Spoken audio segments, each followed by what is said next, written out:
Kali ini kita akan membahas tentang Vladimir Lenin, seorang politisi, sekaligus pendiri negara komunis terbesar yaitu Uni Soviet. Tetapi sebelum lanjut ke videonya, jangan lupa subscribe channel ini, like, dan share juga video ini, agar teman-teman kalian bisa tahu pengetahuan penting ini. Berikut pembahasannya.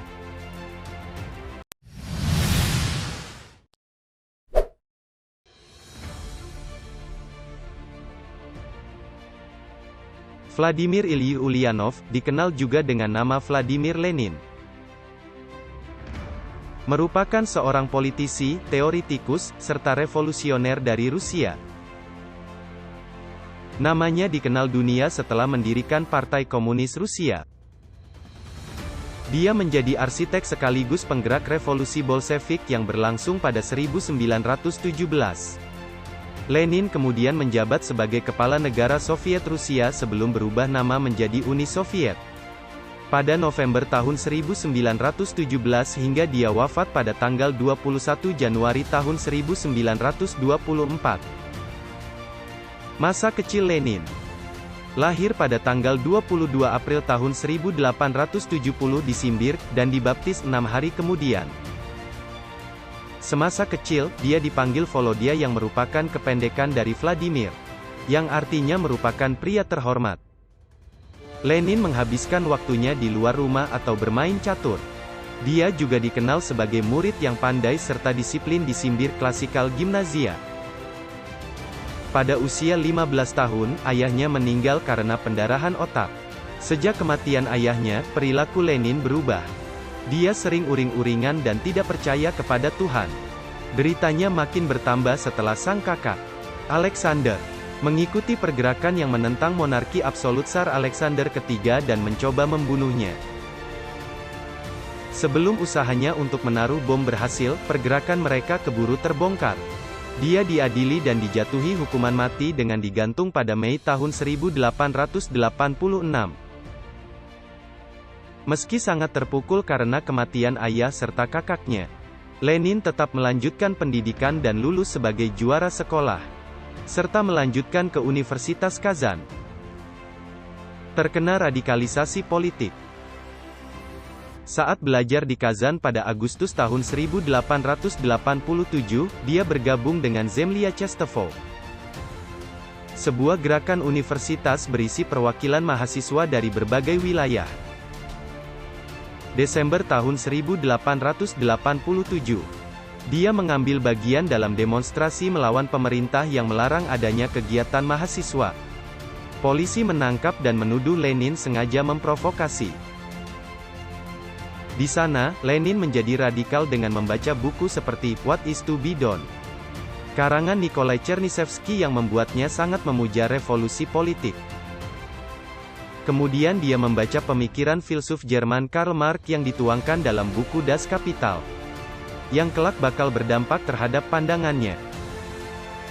Pada Januari tahun 1889, dia mendeklarasikan diri sebagai Marxis. Ibu Lenin sangat khawatir karena melihat putranya menjadi radikal, dan meyakinkan Kementerian Dalam Negeri agar bersedia mengizinkannya kembali ke Kazan. Meski tidak diizinkan kembali ke kampus, Lenin berhasil menamatkan pendidikan di bidang hukum. Bersama keluarganya, dia pindah ke daerah pedesaan di Samara. Di sana, kliennya merupakan petani. Kesulitan para petani itu dipandang Lenin sebagai bias kelas yang makin membuatnya percaya kepada pandangan Marx. Lenin begitu fokus terhadap revolusi politik.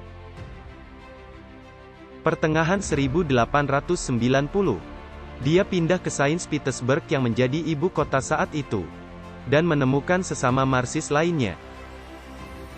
Desember tahun 1895, perkumpulan mereka diketahui pemerintah. Lenin dan Marxis lainnya ditangkap dan ditahan. Dia kemudian dibuang ke Siberia selama 3 tahun. Lepas dari pengasingan, dia pindah ke Munchen, Jerman, di mana bersama Marxis lainnya mendirikan harian Iskra untuk menyatukan Rusia, serta Marxis di Eropa. Dalam Kongres kedua Partai Buruh Sosial Demokratik Rusia pada 1903, Lenin mengeluarkan retorika berapi-api tentang gagasan untuk membuat pemerintahan yang baru. Revolusi 1905 dan Perang Dunia I. Seruan Lenin mendapat kompilasi Rusia yang saat itu tengah berperang melawan Jepang. Pada tahun 1904, di mana Rusia memperbaiki kekalahan melalui perjanjian Portsmouth. Dampak dari kekalahan itu, keuangan negara pun menyusut, yang membuat rakyat dari berbagai elemen mulai menyuarakan ketidakpuasan dan menuntut perubahan. Situasi itu memanas pada tanggal 9 Januari tahun 1905. Peristiwa yang dikenal sebagai Minggu Berdarah itu menewaskan lebih dari 200 orang. Revolusi 1905 di mana Lenin menyerukan agar proletar bergabung bersama petani, menggulingkan rezim Tsar dan membentuk pemerintahan ideal. Merespon kemelut itu, Tsar Nicholas II kemudian menerbitkan Manifesto Oktober yang menawarkan kontribusi konsesi politik. Diambil membentuk Dewan Legislatif bernama Duma. Namun Lenin belum puas. Dia membalikannya setelah Julius Martov membentuk pergerakan Menshevik.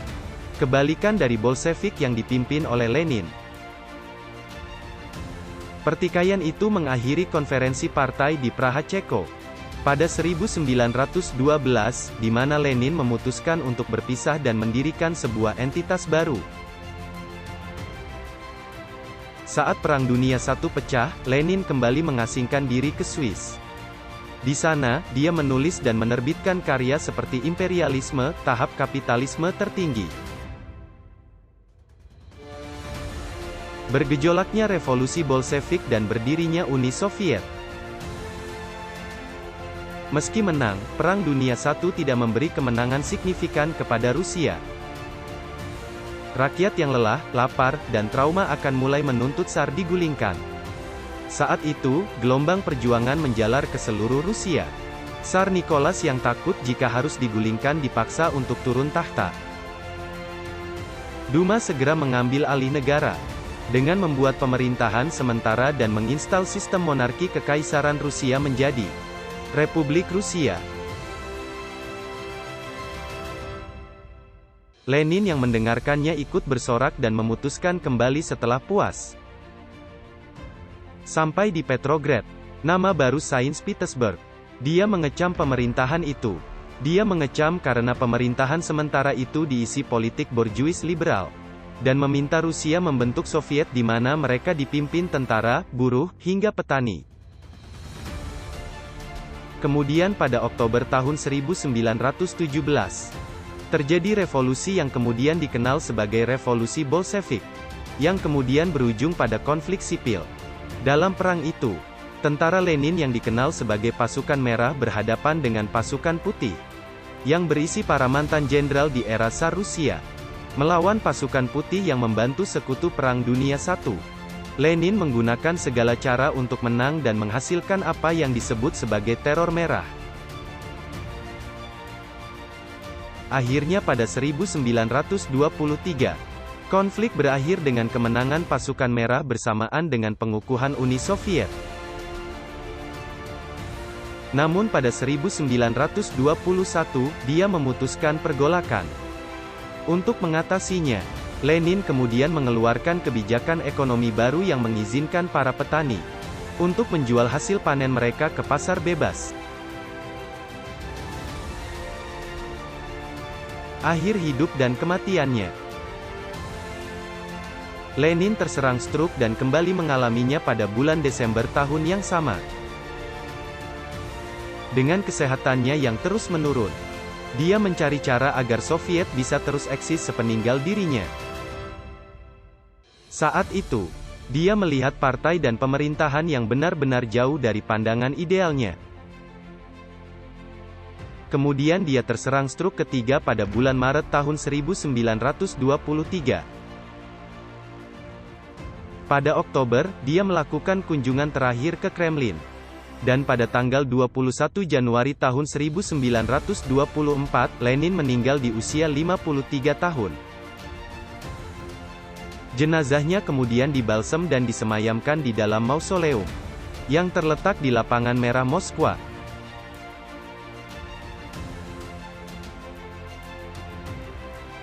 Itu tadi video tentang Vladimir Lenin, sang revolusioner Rusia sekaligus pendiri Uni Soviet.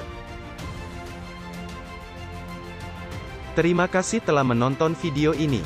Jika kalian suka dengan video ini, jangan lupa subscribe channel ini, like dan share videonya. Semoga bermanfaat. Sampai jumpa di video selanjutnya.